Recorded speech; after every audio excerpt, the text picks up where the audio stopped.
Përshëndetje shikues të televizionit publik, është ky edicioni informativ i orës 22.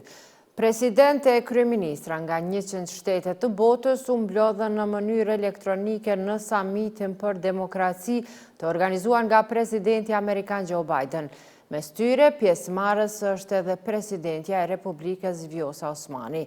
Në fjalën e saj, ajo paraqiti pikat kryesore të zotimeve të Kosovës në fushën e sundimit të ligjit, bashkëpunimin ndërkombëtar në luftimin e autokracive, fuqizimit të rolit të grave në shoqëri dhe krijimit të mekanizmave për të siguruar zbatimin e zotimeve.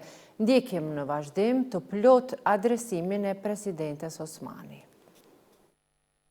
Dear President Biden, esteemed participants, I speak to you as the President of the Republic of Kosovo, one of the youngest yet most vibrant democracies in the world. Kosovo will soon mark 14 years of independence, but we have fought authoritarian and genocidal regimes for much longer than that. Democracy is in the fabric of our society. It is deeply entrenched in our historic struggle for freedom and human rights. And as envisioned by our founding father, President Rugova, our republic stands strongly on three pillars: freedom, independence, and democracy. Kosovo today continues to thrive through free and fair elections with peaceful transitions of power, unfettered media freedoms, and the highest standards of human rights enshrined in our constitution.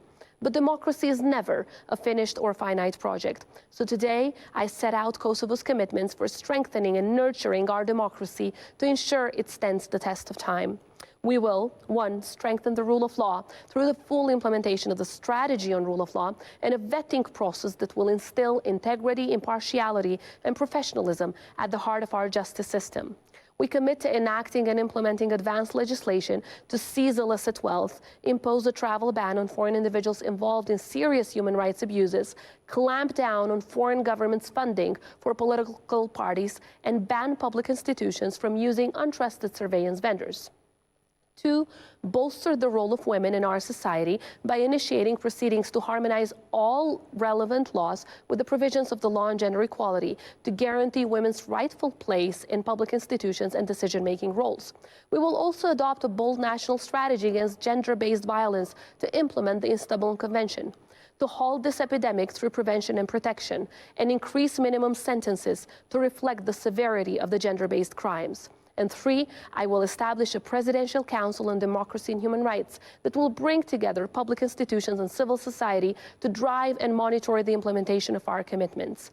This council shows our long-term commitment to improving our democracy. We must not take democracy for granted, and we must relentlessly protect it. Whether a big or a small country, we can all make a difference, especially if we join forces. We are therefore pledging to work with you all to deliver on our objectives, share best practices, counter Russian interference and propaganda, and promote peace around the world. In this spirit, I will host a global summit for women in peace and security in 2022 that will bring together leaders from around the world. In the struggle between democracy and autocracy, history teaches us that appeasement of autocrats never works. Today is more than a summit. It is our collective voice rejecting autocratic tendencies, and it is our collective voice standing up for democracy. I want to thank President Biden for his leadership in this endeavor. From the most pro-American nation on earth, thank you all and goodbye. Presidenti Amerikan Joe Biden, I cili është edhe organizator, tha në këtë summit se demokracia po përballet me sfida alarmante në mbar botën. Sipas tij, trendet e demokracisë gjithsesi janë duke shkuar në drejtimin e gabuar. Për këtë arsye, ai tha se demokracia ka nevojë për kampion. Sipas presidentit amerikan, ripërtrirja e demokracisë kërkon përpjekje të vazhdueshme sepse demokracia nuk ndodh aksidentalisht. Ai tha se demokracia duhet të ripërtrirë në çdo gjenerat dhe kjo është çështje urgjente për të gjithë. Kryeministri Albin Kurti sërish deklaroi se dialogu në Bruksel mund të vazhdojë vetëm për marrëveshje gjithëpërfshirëse për njohje reciproke Kosovë-Serbi. Ai mirëpret emërimin e 3 emisarëve nga BE-ja, Britania e Madhe e SBA-ja. Kurse sa i përket rreshtimit të Kosovës, Kurti rikujtoi se vendi ynë është I gatshëm t'i dalë në ndihmë NATO-s në rast konflikti mes Perëndimit dhe Rusisë në Ukrainë. Kosova dialogon me Serbinë vetëm për marrëveshje ligjërisht të obligueshme me njohjen reciproke. Ky është qëndrimi i kryeministrit Albin Kurti 2 ditë pas vizitës në Bruksel, ku për asociacionin e komunave me shumicë serbe pati përplasje verbale me shefin e diplomacisë evropiane Joseph Borrell. Unë besoj që kjo tregon një interesim shtesë të tyre për rajonin e Ballkanit perëndimor në përgjithësi, posaçërisht për Kosovën dhe raportin e saj me Serbinë. Kryeministri foli edhe për mundësinë e dërgimit të forcës së sigurisë së Kosovës në Ukrainë në rast të shpërthimit të një konflikti të mundshëm mes Perëndimit dhe Rusisë. Unë jam duke përcjellur me vëmendje deri në orët e vona se çfarë po ndodh në kufirin midis Ukrainës edhe Federatës Ruse dhe ka një alarmim edhe të NATO-s në veçanti të Shtetet e Bashkuara apo të Bashkimit Evropian për këtë gjë dhe çka do që NATO-ja e parashet të nevojshme, ne natyrisht që jemi të gatshëm. Muaj më parë, Kuvendi i Kosovës ka miratuar në parim projekt ligjin që lejon dërgimin e FSK-s në misione paqëruajtëse jashtë vendit. Pavarësisht garancive të ofruara nga organet e sigurisë së shtetit të Kosovës, gjykata speciale u vazhdoi paraburgimin 3 krerëve të UÇK-s, Kadri Veselit, Jakub Krasniqit dhe Recep Selimit, kurse për vendimin ndaj ish-presidentit Hashim Thaçi ende nuk është njoftuar. Ndërkohë ish-luftetar të UÇK-s krejt këtë proces e cilësojnë absurd për faktin se pjesëtarët e saj luftuan të jetohet e të frymohet lirshëm. Mimoza Shala nga Gjakova ishte vetëm 17 vjeqe kur kapi pushkën për liri e ku më vonë edhe u plagos në Qabrat. Në rrëfim për Evropën e lirë, Mimoza nuk e beson se UÇK-ja pjesë e së cilës ishte ka bërë krime. Dhe është shumë e padrejtë sot të ballafaqohen me gjykime çlirimtare. Përderisa ata që bën krime dhe që erdhën të sundonin padrejtësisht dhe të tentonin të zhduknin një popull tërë, i bie që nuk janë gjykuar. Akuza është krejt e paqëndrueshme dhe deklarohem i pafajshëm plotësisht. Më lejoni të deklarohem me bindje të plotë se jam tërësisht i pafajshëm me të gjitha pikat e akt akuzës. Deklarohem jo fajtor. Që ndihem i pafajshëm për të gjitha pikat në akt akuzës. Drejtues të organizatës e veteranëve të UÇK-s presin që të gjithë të akuzuarit të lirohen sepse besojnë në pafajësinë e tyre. Për shembull, krerët e shtabit përgjithshëm akuzojnë për disa vepra që në Kosovë kanë kaluar njerëzit procese gjyqësore. Megjithatë, sipas avokatëve të licencuar nga specialja, proceset gjyqësore pritet të zgjasin. Mund të ndodhë që të shkojnë rastet në rigjykim, kështu që është reale të pritet që komplet dekadat jetë dekade gjykate speciale. Të akuzuarit përfshirë edhe Salim Mustafa, Hysni Gucati e Nasim Haradinaj kanë të angazhuar avokat ndërkombëtar. Ndërkohë në këtë situatë, ish-luftëtarët vazhdojnë të nderojnë kujtimin e shumë bashkëluftëtarëve të rënë për liri.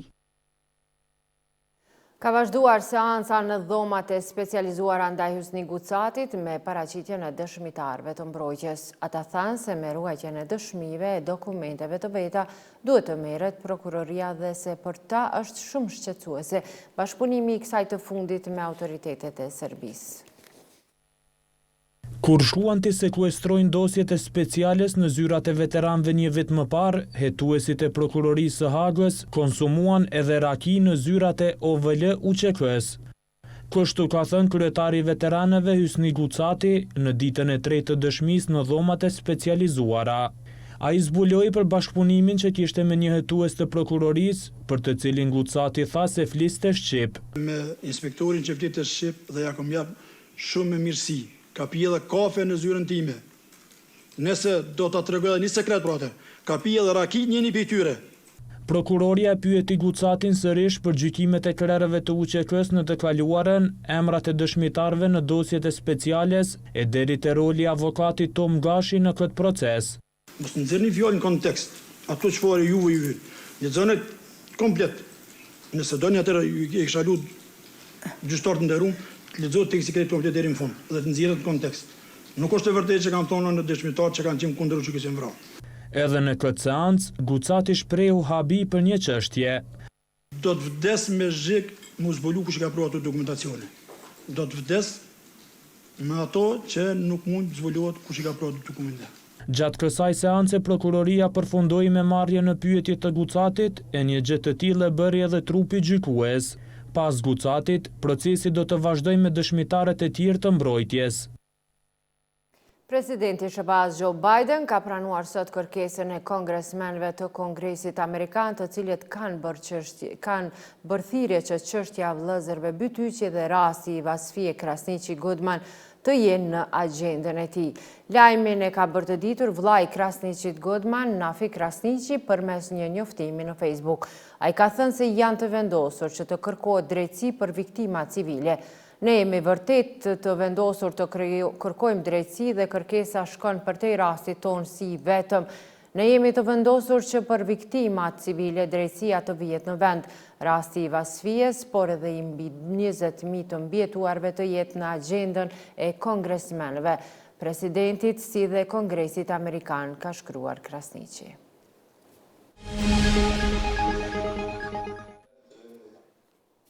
Sekretari Amerikan i Shtetit Antony Blinken ka njoftuar se SBA-ja do të vendosë sanksione të reja.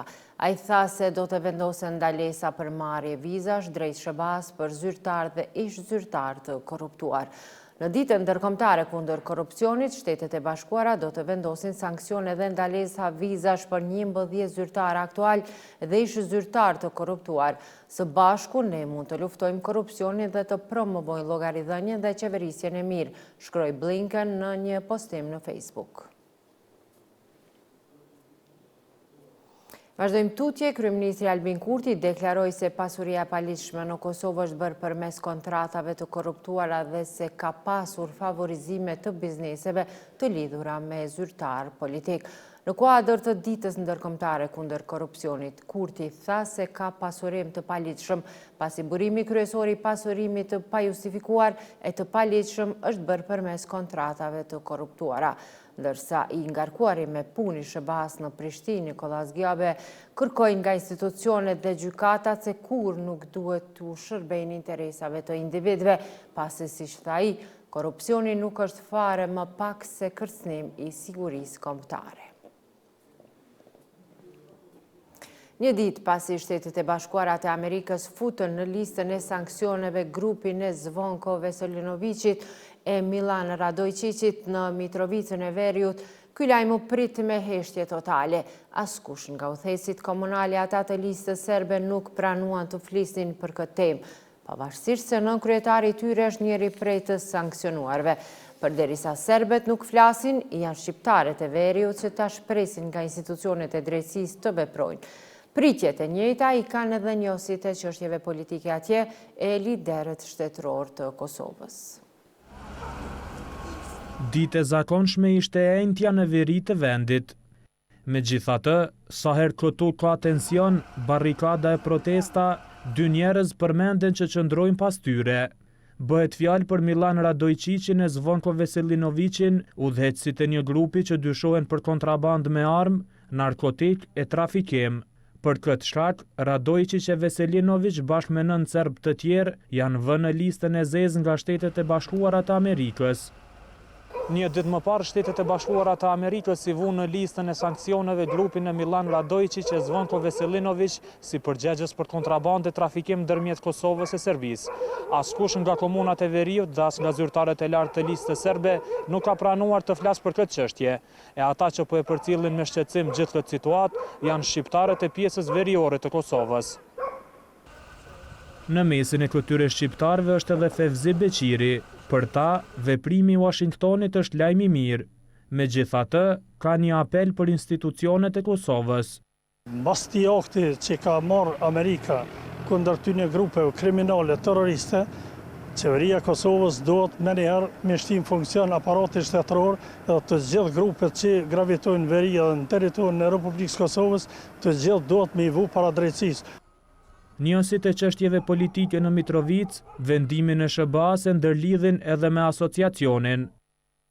Me stigmatizue një grup i cilin ka gjasë që tjetë akoma më i fuqishëm në të ardhmen, politikisht sigurisht, për shkak të lidhje të këtij grupi me listën sërbe. Këtë vendim e ka përshëndetur edhe kryeministri Albin Kurti, i cili tash pritjet i ka tek institucionet e drejtësisë. Sistemi i drejtësisë t'i përcjell me vëmendje të gjitha vendimet e Shtetit Bashkuar të Amerikës që kanë informacion të bollshëm. Milan Radojqić kishte pasur urdhër arrest më herët si dyshuar për përfshirje në vrasjen e Oliver Ivanovicit. Nderuar shikues, këto ishin të gjitha materialet e përgatitura. Faleminderit për vëmendje, mirupafshim.